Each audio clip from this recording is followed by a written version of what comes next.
a continuar hablando con don Baltasar Rodero Fernández, psicólogo clínico del Centro Rodero. Vamos a seguir hablando de este tema tan común que es la ansiedad. Y estábamos hablando de los contextos un poco de la ansiedad. Sí, decíamos, no, estamos hablando de por qué cada vez existen más ansiedad, ¿no? Se diagnostican más casos de ansiedad.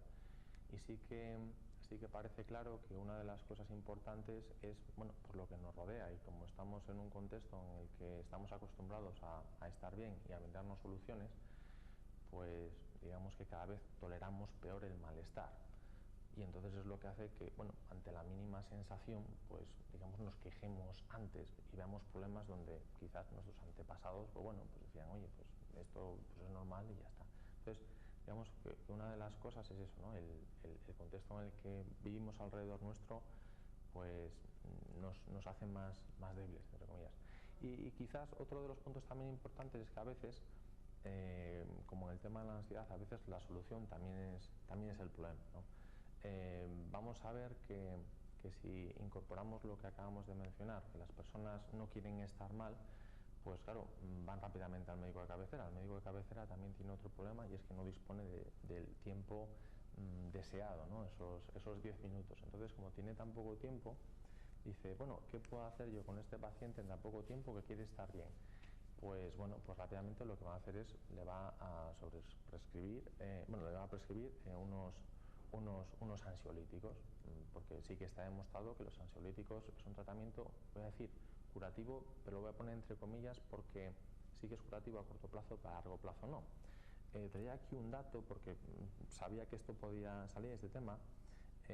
Los envases de ansiolíticos prescritos en el año 2007, no hay datos más recientes, fueron de 41.203.879 envases, lo que supone un gasto de 231 millones de euros, 231 millones de euros al año. O sea, estamos hablando de una cantidad ingente de medicación, estamos hablando de esos psicofármacos, de esos ansiolíticos. Entonces sí que claro, el problema es que se va a sobreprescribir estos ansiolíticos, lo cual acabamos de decir que son curativos a corto plazo, porque a largo plazo, si esas personas no reciben una educación acerca de qué es la ansiedad, de por qué se tienen esos síntomas y cómo intentar afrontar bien esos síntomas, pues van a seguir con otros problemas. Aparte que se puede añadir el problema de determinadas adicciones a esos ansiolíticos. Sí, pero yo supongo que en la sociedad actual y con los problemas, sobre todo de paro y el problema económico, pues poca solución tenemos si no damos trabajo y dinero. Hombre, qué duda cabe que en un contexto actual como el que estamos atravesando, ¿no? Pues con récord de número de parados, estamos en recesión, bajada de salarios, pues indudablemente digamos que todos nos podemos ver afectados, nos vemos vulnerables. De hecho, en un estudio relativamente reciente, el año pasado, del Colegio Oficial de Psicólogos, se llegó a la conclusión de que las demandas en consulta de psicología en el Sistema Nacional de Salud habían aumentado en un 12%. Entonces, bueno, pues ¿qué es lo que hay detrás? Lo que hay detrás sobre todo es mucha incertidumbre, y esa incertidumbre es lo que va a hacer que estas personas o que nosotros como personas pues claro que nos predisponga a la ansiedad, ¿no? El no saber qué va a ocurrir a corto plazo, el no saber si en mi trabajo va a haber estabilidad o no, el no saber si voy a poder hacer frente a mis cargas. Bueno, pues qué duda cabe que claro que nos va a generar ansiedad, es un contexto en el que es más fácil tener ansiedad. Y entonces llegamos al caso en que la ansiedad ha sido un problema o es un problema para la persona, fundamentalmente, es decir, la persona ansiosa que ya tiene ese problema. Entonces, ¿qué hacemos con él? Es decir, lo mandamos a un psiquiatra, a un psicólogo, es lo mismo, mandarlo a uno o a otro. ¿cuál me va a dar el tratamiento más efectivo? ¿O simplemente el médico de cabecera me lo puede resolver este problema? Bueno, venga, una pregunta compleja también. Vamos a intentar concretarla. Sí que es cierto que, hombre, depende de el caso. Por ejemplo, una persona que vaya donde el médico de cabecera porque ha tenido ansiedad, porque está en época de exámenes, lógicamente, pues quizás parece más razonable pues tratar de normalizarlo. Oye, mira, estás teniendo una temporada muy estresante, esto tiene un periodo inicial, un periodo final, y bueno, todos hemos pasado por ellos, ¿no? Igual que un estudiante, podemos hablar de otras situaciones concretas en el tiempo. Claro, cuando el problema ya se ha cronificado y se ha convertido en un trastorno de ansiedad, sí que es aconsejable derivarlo a salud mental. Cuando me hablas de psiquiatra y psicólogo, pues hombre, desde un punto de vista más tradicional sí que podríamos hablar de que el psiquiatra, pues lógicamente es médico y proviene o tiene un enfoque más médico, más de enfermedad. Entonces lo que va a hacer es su intervención, se va a centrar digamos, en ese cuadro de ansiedad, y su intervención va a ir dirigida sobre todo a curar, como un médico que cura la gripe. ¿Cuáles son los instrumentos básicos? Pues sobre todo a la medicación. Nosotros muchas veces decimos que claro, los psiquiatras miran más no tanto al paciente sino a la medicación, ¿no? ¿Qué medicación estás tomando? Los psicólogos más bien provienen pues, de un modelo más dinámico, más del aprendizaje. Las intervenciones van a ir dirigidas pues, a tratar de dar habilidades a esa persona para que en primer lugar comprenda el problema, y también bueno, pues que sepa afrontar el problema como ha de afrontarlo. Aparte de esa intervención dirigida a ese problema, también vamos a poner mucho énfasis en prevención. ¿Por qué esa persona ha tenido ese problema? ¿Cuáles han sido los motivos? Para darle seguridad a largo plazo. Aunque sí he de decir que actualmente tanto la psiquiatría como la psicología, pues hombre, reconocen que en la mayor parte de los problemas pues corresponden o han de ser vistos desde un enfoque, vamos a decir, biopsicosocial, es decir, que en los desórdenes sí que hay influencias biológicas, psicológicas y sociales. Y hoy en día yo creo que se están acercando, bueno, pues en determinada manera por las posturas, ¿no?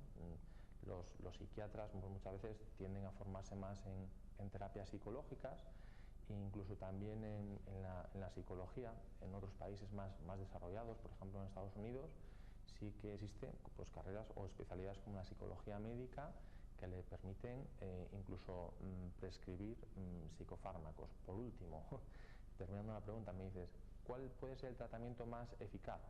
Hombre, diríamos que lo que hoy en día demuestra la ciencia es que el tratamiento más efectivo sería una combinación de ambos. Es decir, sabemos que si le recetamos a una persona ansiolíticos, pues van a ser solo, antes lo hemos dicho, pues un parche temporal, porque a largo plazo, si esa persona no tiene recursos para manejar su ansiedad, hay una alta probabilidad de que vuelva a recaer. Si combinamos los psicofármacos, los ansiolíticos en este caso, con un abordaje terapéutico en el cual a esa persona se le enseñen pues esas digamos habilidades para manejar el problema de la ansiedad, pues digamos que es cuando alcanzan las tasas de digamos las tasas de eficacia el mayor porcentaje, ¿no?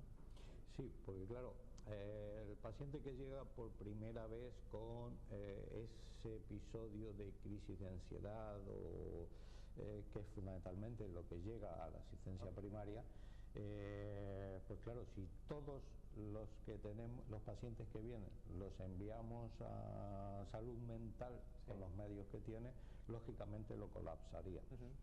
Entonces, la primera cosa es que llegan a asistencia primaria, y en asistencia primaria lo primero o lo único que podemos hacer, dentro de mi opinión, es que le podemos recetar un ansiolítico. Lo que sí tenemos que tener mucho cuidado es que ese ansiolítico no sea tomado de por vida. Porque el problema no es darle el ansiolítico de entrada, porque prácticamente no tienes otro medio ni otra cosa que hacer dentro del medio que tienes. Pero lo que tal vez no hagamos demasiado en asistencia primaria es el control del seguimiento de ese ansiolítico. Es decir, si pasa un mes, pasan 2, pasan 3 y sigues con el ansiolítico, con lo cual lo tienes más o menos controlado, o la gente se agarra al ansiolítico y no lo quiere dejar. Entonces, claro, tenemos medios como para pasarlo a eso, porque junto con eso viene el otro problema. Viene la gente y te dice, el paciente normalmente te dice, yo al loquero no voy, no me mande al loquero, no. En algún caso, hace poco he tenido una discusión, dice, yo al loquero no voy porque eso es una cosa que puede ir en contra mía porque estoy en trámites de separación, porque puede ser ir en contra mía en temas laborales, sin entender que son otros especialistas, como puede ser el neurólogo, el cardiólogo, etcétera. ¿Qué opinión te merece eso de que no sirve para nada y ir al loquero? Bueno, hombre, yo diría que quizás es un comentario... Claro, uno que es considerado loquero, lógicamente tiene que defender esto. Vale, venga, vamos allá. Yo diría que es un comentario quizás, yo diría, temporal y pasajero, que muchas ciencias tenemos que pasar por ello. O sea, yo diría que, por ejemplo, cuando la medicina hace pues, muchos siglos atrás, ¿no? Pues tendía a practicar trepanaciones, craniotomías, electroshocks, digamos, a diestro y siniestro, sin ninguna aplicación terapéutica, digamos, lo que buscaban el bienestar de los pacientes. Pues claro, en aquellos siglos, pues claro, pues seguramente la mayoría de las personas dirán, bueno, a ver quién va a ir al médico, ¿no? Yo no voy al médico para que te hagan estas cosas. Lo que quiero decir con esto es que la psicología como otra ciencia sí que al principio en su estudio pues se ha propuesto una serie de técnicas y se han propuesto una serie de estrategias que lógicamente como la medicina por ejemplo o en otras ramas se pensaron que eran eficaces, se pensaron que eran curativas, pero lógicamente con el tiempo nos hemos dado cuenta de que bueno, pues, se trataba de dar habilidades que pues la ciencia ha demostrado hoy en día que no funcionan, ¿no? O que no son tan recomendables. Por eso sí digo que es cierto que sí que bueno, pues, puede darse esa expresión por la formación que se ha dado durante cierto tiempo, pero hoy en día pues, y con el avance de la ciencia sí que conocemos exactamente pues, qué técnicas pueden tener mayor eficacia que otras. Quizás aquí también cabe mencionar que especialmente en nuestro país pues por la situación que atravesamos, ¿no? en nuestro siglo XX, a mediados del siglo XX, pues sí que es cierto que los planes de estudio, por ejemplo, de la psicología, pues se vieron seriamente dañados, ¿no? En España, en comparación a otros países, si alguien quería hacer psicología, pues hasta los años, creo recordar, sobre 70, 70 y tantos, antes tenías que hacer filosofía para luego tener que especializarte en psicología. Digamos que el psicólogo era una especie de filósofo primero.